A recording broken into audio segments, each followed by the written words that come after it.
चैतन्य महाप्रभु ने ये भी हमें सिखाया कि रथ यात्रा में हम भक्तों को क्या करना चाहिए। नए नए कपड़े पहनकर बस केवल घूमते नहीं रहना चाहिए। रथ यात्रा में भाग लेने का एक तो मूड तो मैंने दो को बताया कि रथ यात्रा में भाग लेने का क्या मूड होना चाहिए। जैसे अक्रूर जी जब आए तो क्या मूड था, कृष्ण के उस रथ के आगे अपने प्राणों को बिछा दिए। तो रथ यात्रा में ये मूड होना चाहिए, हम हमारे प्राण भगवान को समर्पित करें। दूसरा, चंद्र ग्रहण के समय कुरुक्षेत्र में क्या मूड था, कृष्ण को खींचकर हम ब्रज में लेकर जाएंगे। तो ये मूड होना चाहिए कि हम भगवान को हम हमारे हृदय में धारण करेंगे। और कल रथ में हमने सुना कि स्वयं भगवान श्री राधा रानी के पास पहुँचे। किस प्रकार राधा रानी भी कृष्ण को देखने के लिए विरह आतुर थी। तो जगन्नाथ जी को देखने के लिए हमें आतुर रहना चाहिए। इसलिए भक्त गाते ना कि जगन्नाथ स्वामी नयन पथगामी भव तुमे। हे जगन्नाथ स्वामी, आप नयन रूपी मार्ग में, नयन पथ, आप मेरे नयन के मार्ग में भवतु हो जाओ, अर्थात आप मेरे नयन आँखों के मार्ग में आप प्रकट हो जाओ। तो इस प्रकार से अब भाव अंदर होता है, बाहर से क्रिया क्या होनी चाहिए। तो जगन्नाथ रथ यात्रा में चैतन्य महाप्रभु ने सबसे अधिक 99% रथ यात्रा में क्या होता है, कीर्तन होता है। जैसे ही जगन्नाथ रथ यात्रा प्रारंभ हुई तो कविराज गोस्वामी कहते हैं, दंडवत करी प्रभु जुड़ी दुई हाथ। चैतन्य महाप्रभु दोनों हाथ जोड़कर दंडवत करी, जगन्नाथ जी को दंडवत करे और ऊर्ध्वमुख स्तुति करे, देखी जगन्नाथ। और महाप्रभु ऊर्ध्वमुख स्तुति करे, जगन्नाथ जी के सामने देखकर एक बहुत सुंदर स्तुति करने लगे। तो हमें भी जब रथ यात्रा होती है तो महाप्रभु की इस परंपरा में चैतन्य महाप्रभु ने सिखाया कि हमें भी स्तुति करनी चाहिए। चैतन्य महाप्रभु ने 3 श्लोक में जगन्नाथ जी को बहुत सुंदर स्तुति की। उस स्तुति को हमें याद करना चाहिए। 4 श्लोक चैतन्य महाप्रभु बोले। क्या बोले? सबसे पहले विष्णु पुराण प्रथम स्कंद 19वां अध्याय 65वां श्लोक। चैतन्य महाप्रभु विष्णु पुराण का एक श्लोक बोले जगन्नाथ जी के सामने, प्रसिद्ध हैं, आप सब लोग जानते हैं। श्लोक जानते हैं लेकिन रेफरेंस नहीं जानते हैं। ये श्लोक विष्णु पुराण प्रथम स्कंद 19वां अध्याय और 65वां श्लोक है। और यह श्लोक महाभारत में भी है।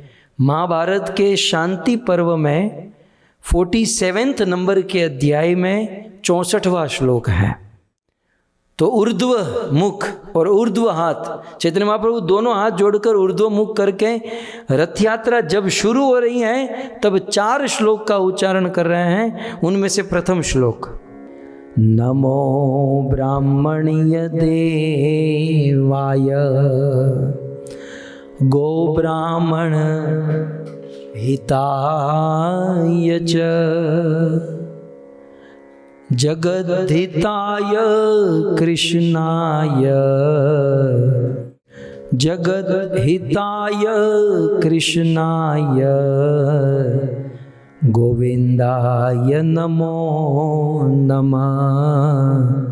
जब हम रोज घर पर भगवान को भोग धराते हैं सो भोग धराते समय यह मंत्र बोलने की विधि है। जब तक यह मंत्र नहीं बोलते भगवान कितने भी अच्छे भोजन भोग हो वो ग्रहण नहीं करते हैं। ठीक उसी प्रकार भगवान तो करोड़ों करोड़ों ब्रह्मांड के ईश्वर हैं और करोड़ों लोग उनको बुलाते होंगे, भोग लगाते होंगे। भगवान हमारे घर पर भोजन कब खाएंगे? जब हम पहचान लगाएंगे हैं। और वो पहचान कैसे लगाएंगे? इस श्लोक के द्वारा। ये श्लोक क्या है कि कोई बड़े आदमी के पास जाओ और आपको उसके कहो कि मेरे घर पर आके भोजन करो, तो वो कह देगा मैं बिजी हूँ, मैं नहीं आ सकता। लेकिन उसे कहो कि आपकी पत्नी के भाई का बेटा हूँ मैं, तुरंत खड़ा होकर आ जाएगा। नहीं जाऊंगा तो फिर होम मिनिस्टर घर पर मेरे प्रॉब्लम हो जाएगी, इसलिए वो तुरंत आ जाएगा। तो किसी के पहचान देकर किसी को बुलाना तुरंत आ जाते हैं, वैसे ही भगवान को यदि बुलाना चाहते हैं तो ये पहचान है। तो ये श्लोक विष्णु पुराण में भी है, महाभारत में भी है। जब रथ यात्रा प्रारंभ हो रही है तो चैतन्य महाप्रभु भगवान की ओर देखते हुए, पहले तो दंडवत किए, भगवान की ओर देखते हुए दोनों हाथ जोड़कर इस श्लोक का उच्चारण किए। भक्तों, ये 4 श्लोक यदि रथ यात्रा में आप न बोलो तो आपकी रथ यात्रा अधूरी है, इसलिए बड़ा महत्वपूर्ण है। और यदि रथ यात्रा में पार्ट न लो, क्योंकि हमारा मन से रथ यात्रा कर रहे हैं, तो घर बैठे ही यह रथ यात्रा का स्मरण करें, इन 4 श्लोक का उच्चारण करें, तो घर बैठे रथ यात्रा है। सो ये हुआ प्रथम श्लोक। दूसरा श्लोक पद्यावली मुकुंद माला स्तोत्र में है। चैतन्य महाप्रभु ये दूसरा श्लोक बोले।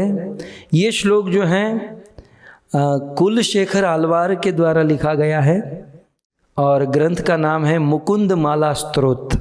कुलशेखर आलवार ने मुकुंद माला स्तोत्र लिखी हैं और वही मुकुंद माला स्तोत्र के इस श्लोक को रूप गोस्वामी ने अपनी पद्यावली में भी लिखा है, अपनी पद्यावली में भी रखा है।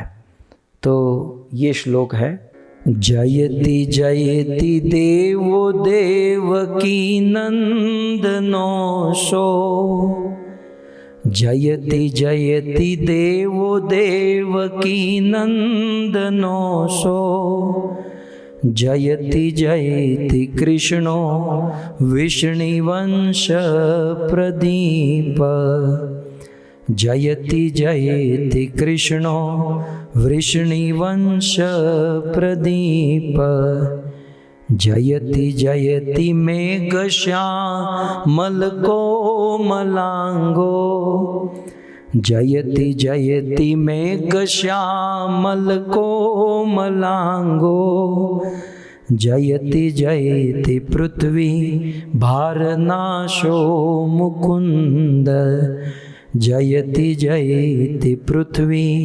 भारनाशो मुकुंद। संक्षिप्त में इस श्लोक का अर्थ मैं आपको बता दूं। मुकुंद माला का यह श्लोक है, रूप गोस्वामी ने पद्यावली में भी लिखा है, चैतन्य महाप्रभु ने रथ यात्रा के प्रारंभ में यह दूसरा श्लोक गाया।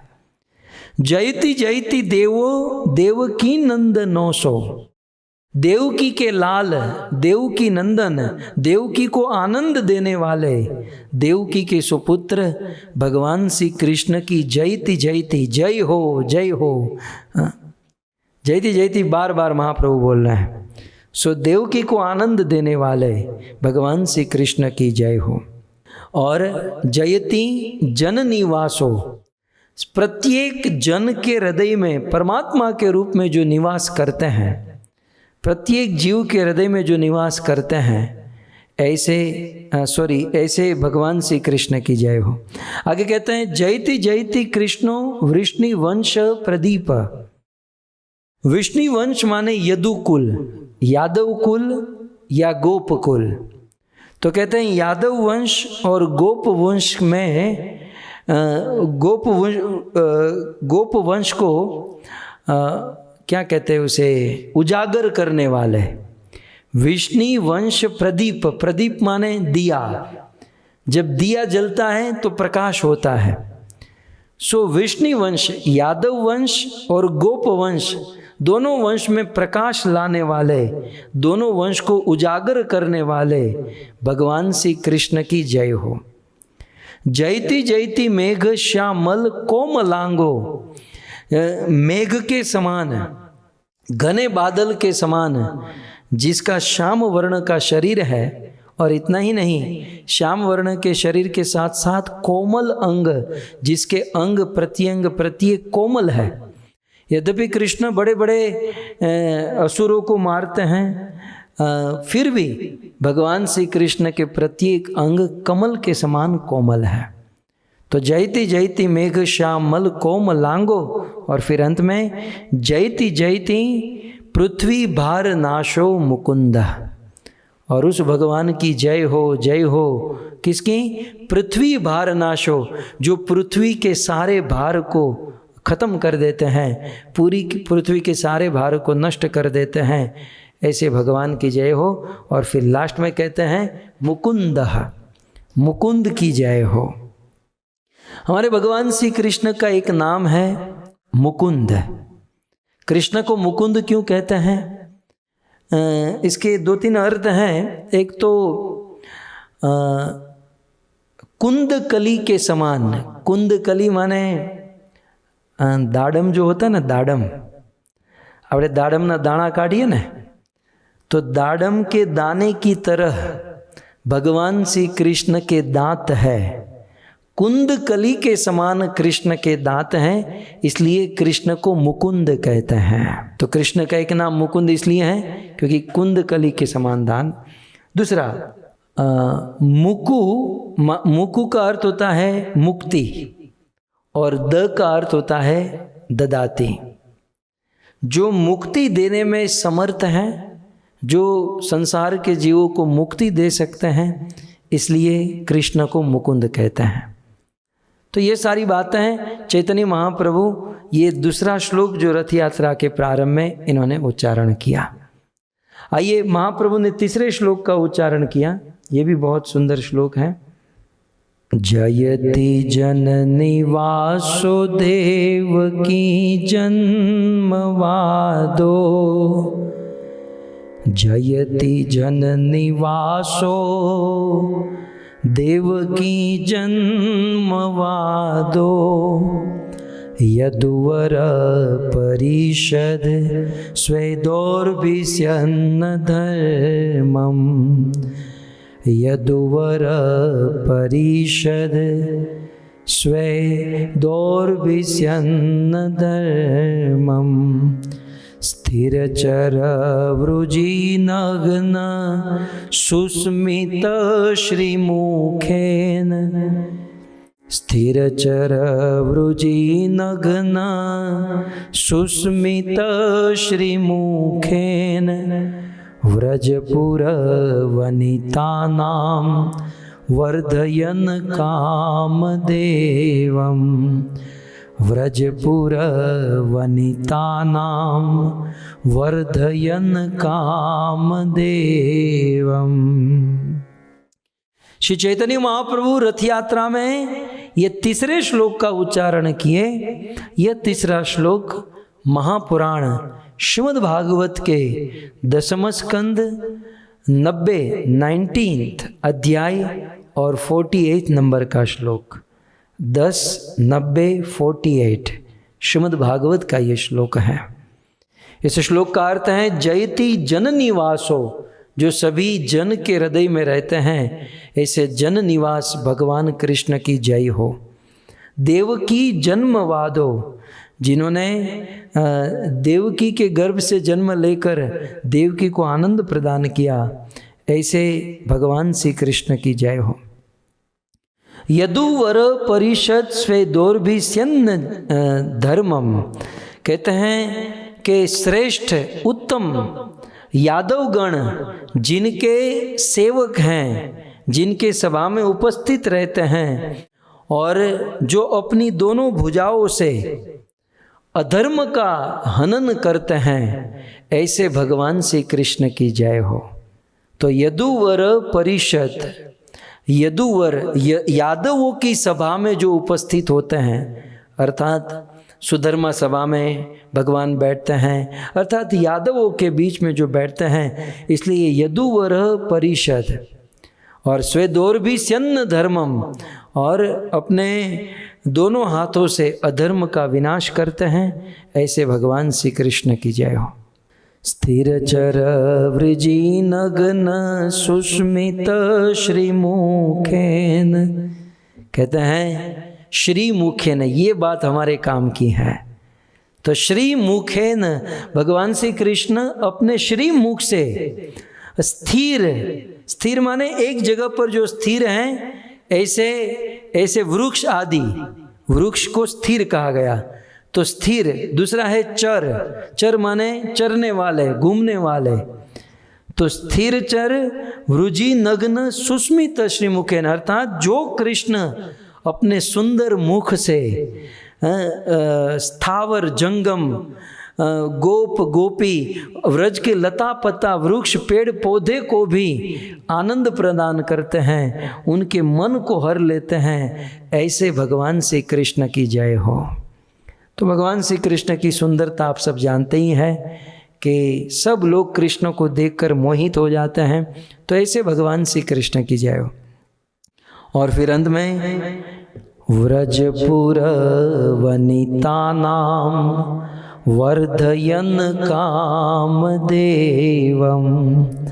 व्रजपुर वनिता नाम वर्धयन कामदेवम। बहुत सुंदर राग से इसे गा सकते हैं।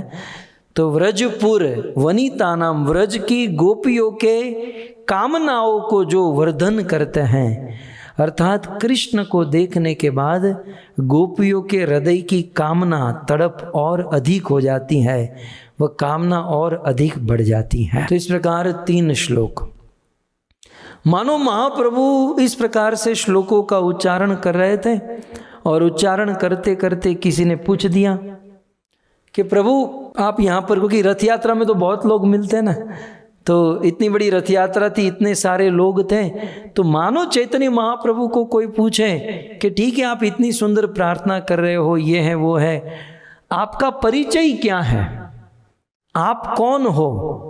श्री चैतन्य महाप्रभु को जब ये पूछा गया तब भगवान जगन्नाथ जी के सामने श्री चैतन्य महाप्रभु निवेदन करते हैं, अपनी पहचान बताते हैं। नाहम विप्रो न च नरपति नापि वैश्यो न शूद्रो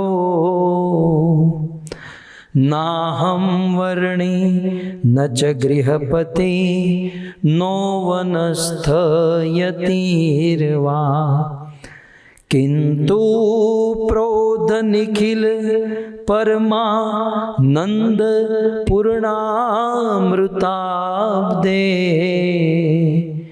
गोपीर भरतु पद कमल दास दासानुदास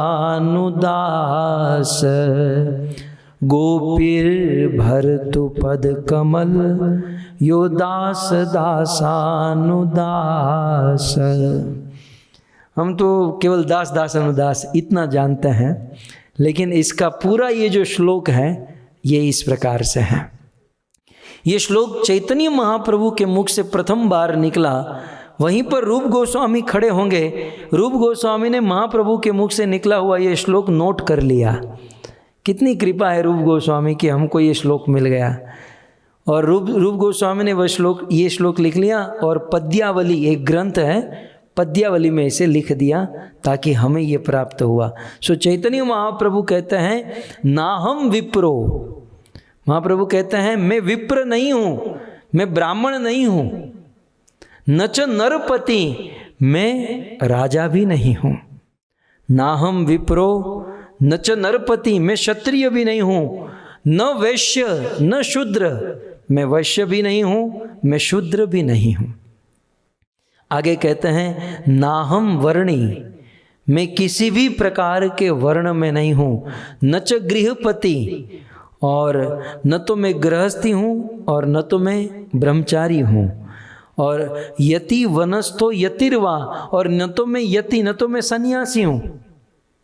तो भाई आप न सन्यासी हो, न ब्राह्मण हो, न ये हो न ये हो, ये सारी बात मना कर दी, तो आप कौन हो? तो कहते हैं किंतु प्रोदन अखिल परमानंद पूर्ण मृताब्धे, जो अखिल परमानंद पूर्ण है, जो सभी आनंद से परिपूर्ण है, जो आनंद अमृत का जो समुद्र है, ऐसे आनंद अमृत के समुद्र और गोपीर भरतु, और गोपी के भरतार, गोपी का भरण पोषण करने वाले, गोपी के स्वामी, गोपियों के प्रिय, ऐसे भगवान श्री कृष्ण के पद कमल, ऐसे कृष्ण के चरण कमलों के दास दासानुदास, ऐसे भगवान श्री कृष्ण के चरणों के दासों का दास हूँ मैं। तो इस प्रकार श्री चैतन्य महाप्रभु ने एक वैष्णव के लिए, एक भक्त के लिए एक सुंदर ये बात, ये पहचान बताई। वास्तव में महाप्रभु नहीं, हमें किस मूड में, किस भाव में जीना चाहिए, रहना चाहिए, चैतन्य महाप्रभु ने ये सिखाया। तो इस प्रकार ये 4 श्लोक का उच्चारण महाप्रभु ने किया और उच्चारण करके महाप्रभु एत पढ़ी पुनरपि करिल प्रणाम, ये 4 पहले तो प्रणाम किए, फिर खड़े रहकर जगन्नाथ जी के सामने 4 श्लोक बोले और फिर 4 श्लोक बोलने के बाद एत पढ़ी इस प्रकार से पढ़कर पुनरपि फिर से करिल प्रणाम, चैतन्य महाप्रभु ने प्रणाम किया।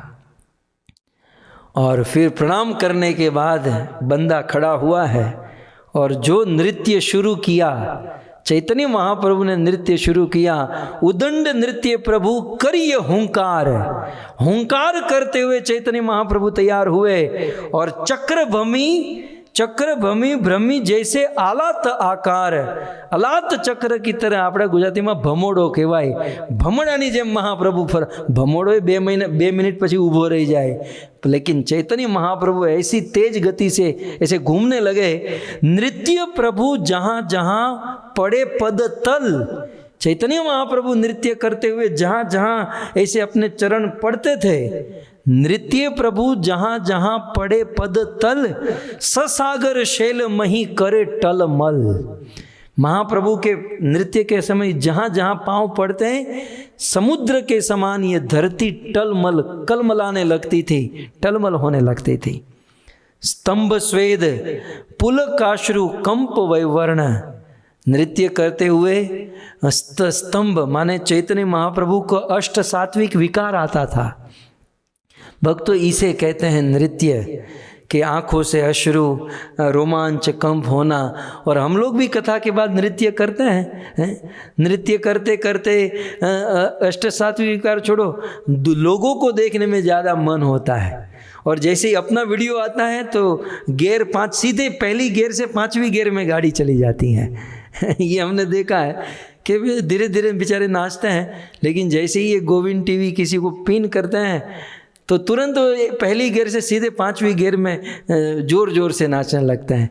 लेकिन महाप्रभु का ऐसा दिखावा नहीं था। हालांकि ये दिखावा भी अच्छा है, मुझे अच्छा लगता है कि भाई दिखावा करते करते करते एक दिन ओरिजिनल हो जाएगा। लेकिन महाप्रभु बिल्कुल तेज गति से, और पाछाड़ खाइया प्रभु भूमि पड़ी जाए।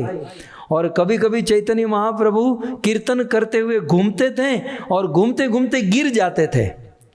पाछाड़ पड़िया प्रभु भूमि गड़ी जाए, और महाप्रभु भूमि पर गिरते तो कैसा लगता था, सोनार पर्वत जेन भूमि ते लौटाए, जैसे सोने का पर्वत पृथ्वी पर भूमि पर गिर गया हो, ऐसा एहसास होता था। अब देखो महाप्रभु ऐसे गोल गोल घूमते थे ना, तो सारे भक्त आने लगे चैतन्य महाप्रभु को देखने के लिए। अरे यार ये तो बहुत अच्छा घूम रहे, बहुत अच्छा। तो है न काले श्रीनिवास प्रेमाविष्ट मन, श्रीनिवास प्रेमाविष्ट मन हुआ, और राजार आगे रही देखे प्रभुर नर्तन। तो अब थोड़ा सा इमेजिन कीजिएगा कि श्रीनिवास आए और राजा प्रताप रुद्र के पीछे वो आकर खड़े रह गए। अब राजा प्रताप रुद्र के साथ उनका एक सेवक था। अब राजा अकेले तो नहीं होते ना, थोड़े से चेले चपाटे मंत्री को साथ में रखते हैं। तो राजा प्रताप रुद्र के साथ राजार आगे हरि चंदन देखी श्रीनिवास, राजा और हरि, उनके साथ हरि चंदन नाम का एक आदमी था जो राजा के साथ खड़ा था, और उसके पीछे श्रीनिवास उसके पीछे खड़े खड़े महाप्रभु को देख रहे थे। और अब क्या होता था कि श्रीनिवास महाप्रभु को ऐसा देख रहे थे, उसमें राजा के साथ वो जो सेवक था ना, वो हिलने की बड़ी आदत थी। वो थोड़ी थोड़ी देर में ऐसे ऐसे हिलता था। वो हिलने के कारण श्रीनिवास का जो एंगल था, उस एंगल में उसका माथा आ जाता था, तो महाप्रभु को देखने में डिस्टर्ब होता था। आप लोगों को अनुभव हुआ होगा, मुझे तो बहुत, जब गुरुदेव की कथा सुनते हैं, जब किसी कथा में आप जाते हो, नीचे बैठते हो और वक्ता के सामने देखते, तब तो आगे वाला भंवरे वाला आदमी होता है कि आधी आधी मिनट में ऐसे हिलते रहता है। तो वो माता ऐसा करता है तो वक्ता ढक जाता है, फिर हम ऐसा होते हैं, हम ऐसा होते तो वो ऐसा होता है, हमको ऐसा होना पड़ता है। तो श्रीनिवास महाप्रभु को देखना चाहता था और ये जो हरिचंदन था वो देखने नहीं देता था। तब श्रीनिवास का आता माझी सटकली हो गई। कहते हैं श्रीनिवास ने क्या किया, बार बार ठेले आर क्रोध हैल मने, वो बार बार ठेल रहे थे, भाई तू साइड में देखने देना यार, साइड में देखने देना। लेकिन ये हरिचंदन भी राजा का मंत्री सेवक था, तो उसके मन में भी हवा थी कि भाई मैं राजा के साथ मैं क्यों हिलूं। तो श्रीनिवास बार बार उसको ऐसे हिलाता था। अब श्रीनिवास का दिमाग गया और कहते हैं चापड़ मारिया तारे केल निवारण। अंत में श्रीनिवास ने एक जोर से थप्पड़ मारा, साइड में जा देखने दे चैतन्य महाप्रभु को। चापड़ मारिया तारे केल निवारण। अब अंत में निवारण कैसे हुआ, थप्पड़ मार के। चापड़ मारिया तारे केल निवारण, चापड़ खाइया क्रुद्ध हेला श्री हरिचंदन। और जैसे ही चापड़ मारा, क्योंकि राजा का मंत्री राजा के साथ था तो वो भी क्रोध में आ गया। तब राजा प्रताप रुद्र ने हरिचंदन को समझाया कि देखो वो महाप्रभु का भक्त है और तुम उसे देखने में डिस्टर्ब कर रहे थे, और ये चापड़ तुम ऐसा मत समझो तुम्हारा अपराध है, ये चापड़ जो है, ये थप्पड़ जो है, ये तुम्हारा कृपा प्रसाद है। किसी भक्त के द्वारा थप्पड़ मिलना ये कृपा प्रसाद माना जाता है। आप सबको भगवान करे न मिले, लेकिन यदि भक्त के द्वारा कोई डांट डपट हो जाती है, कोई वरिष्ठ भक्त डांटते हैं, तो वह डांटना आशीर्वाद होता है, वह कृपा होती है। तो कुल मिलाकर इस प्रकार से रथ यात्रा प्रारंभ हुई। अब रथ यात्रा कैसे चली, ये तो पूरे अध्याय में, 4 अध्याय में रथ यात्रा का वर्णन है, तो उसके ऊपर तो 7 दिन की कथा करनी पड़ेगी। लेकिन संक्षिप्त में मैंने आपको बताया कि महाप्रभु 4 श्लोक बोलकर इस प्रकार से कीर्तन करने लगे। भक्तों बात आई इसलिए कह दूं, जो नए लोग होंगे उनके मन में प्रश्न होगा, ये रथ यात्रा करने का विधान किसने बताया। हम लोग वही कार्य करते हैं जो भगवान कहते हैं, जो शास्त्र में लिखा है। भगवान ने कब कहा कि तुम लोग मेरी रथ यात्रा करो, भगवान ने कब कहा मुझे रथ पर बिठाकर तुम उसे खींचो। तो ऐसा शास्त्र में वर्णन है, शास्त्र में लिखा है कि स्वयं भगवान ने कहा, आषाढ़े सीते पक्षे द्वितीया पुष संहिता रथारम आरुह्य रामम माम सुभद्रा सह। स्वयं भगवान ने महाराज इंद्रद्युम्न को स्वप्न दिया। अवंतिकापुर का राजा, मालवा का राजा, राजा इंद्रद्युम्न जब जगन्नाथ जी के विग्रह बन रहे थे, जब जगन्नाथ जी का प्राकट्य जन्म हुआ, ये उस समय की बात है। तो वो मालवा का राजा इंद्रद्युम्न, वो ठीक से 14 दिन में द्वार खुला, कथा आप सब जानते हैं। और उस समय उनके मन में बड़ा शोक हुआ, वह रोने लगा कि मेरे कारण जगन्नाथ जी का ये रूप स्वरूप अधूरा रह गया, मेरे कारण जगन्नाथ जी का ये स्वरूप ठीक से पूर्ण नहीं हो पाया। तब जगन्नाथ जी ने भविष्यवाणी की कि तुम चिंता मत करो, मैं यही चाहता था और इसलिए मेरी स्थापना करो। परंतु स्थापना करने के बाद आषाढ़े सीते पक्षे, आषाढ़ महीने के शीत पक्ष में द्वितीया पुष संहिता, द्वितीया के दिन रथारम आरुह्य रामम माम सुभद्रा सह, रथा के ऊपर सुभद्रा और रामम माने बलराम के साथ मुझे बिठाकर उस रथ को खींचकर जगन्नाथपुरी के मार्ग पे तुम चलाना, ये स्वयं भगवान ने निवेदन किया है। इसलिए लाखों करोड़ों लोग अनेकों वर्ष से जगन्नाथ जी को रथ पर बिठाते हैं और जगन्नाथ जी को रथ कर खींचकर अपने हृदय में या वृंदावन लेकर जाता है। रथ यात्रा के इस प्रसंग में सार स्वरूप में आपको इतना कहना चाहूँगा कि भक्तों, जीवन में कदाचित यदि हमने भगवान का रथ खींचा है तो निश्चित आज नहीं तो कल भगवान हमारे जीवन का रथ खींचेंगे। यदि एक बार भी भगवान के रथ की डोर पकड़ लेता है या एक बार भी यदि भगवान के रथ को चलाता है तो हमारे जीवन रूपी रथ को चलाने की जिम्मेवारी जगन्नाथ की हो जाती है। हमारे जीवन का रथ भगवान जगन्नाथ चलाते हैं, क्योंकि जीवन के मोड़ बहुत विकट है भक्तों। जीवन में प्रत्येक मोड़ पर पदम पदम यत विपदाम न तेषाम, कहते हैं पग पग पर विपत्ति है, प्रॉब्लम है, विघ्न है, कष्ट है, दुख है। यदि जगन्नाथ का रथ चलाया होगा तो भगवान हमारा रथ चलाएंगे।